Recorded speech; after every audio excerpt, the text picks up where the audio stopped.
हे बघा आता खरपूस कलर आलेला आहे आणि आपले फुगे हे रेडी झालेले आहेत.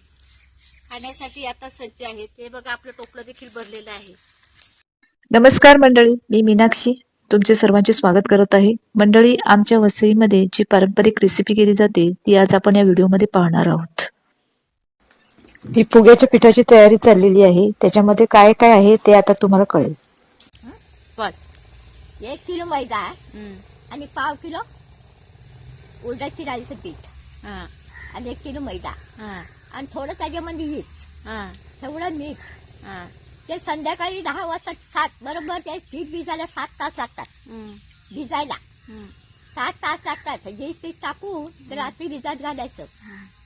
मग 12ला टाकला ते 8ला येणार. असं ते हाय आपल्या टाळी आहे.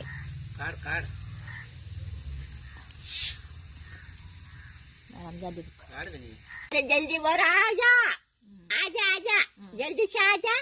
जल्दी आओ जल्दी आओ जल्दी आओ रे बाबा जल्दी आओ रे. हाँ जल्दी जल्दी जल्दी करो जल्दी करो जल्दी करो जल्दी जल्दी जल्दी आओ जल्दी आओ जल्दी आओ.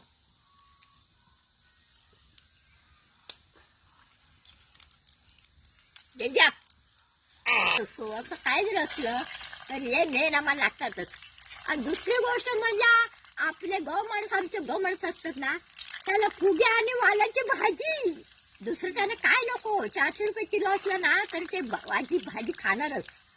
आणि मटण वगैरे नाही पण भाजी घेणार जेवायला लग्नामध्ये. त्याला फार फुगे आणि भाजी जी आमच्या आपल्या लोकांना जास्त आवडते. व 400 रुपये किलो असतात तर भाजी करणार असते. फुगे पण आवडतात जाम. वडे नाही आवडत.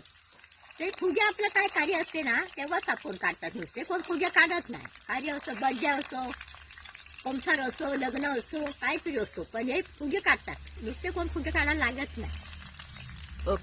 वसईतील फेमस रेसिपी फुगे. व्हिडिओ आवडला असेल तर लाईक करा, शेअर करा, सबस्क्राईब करा.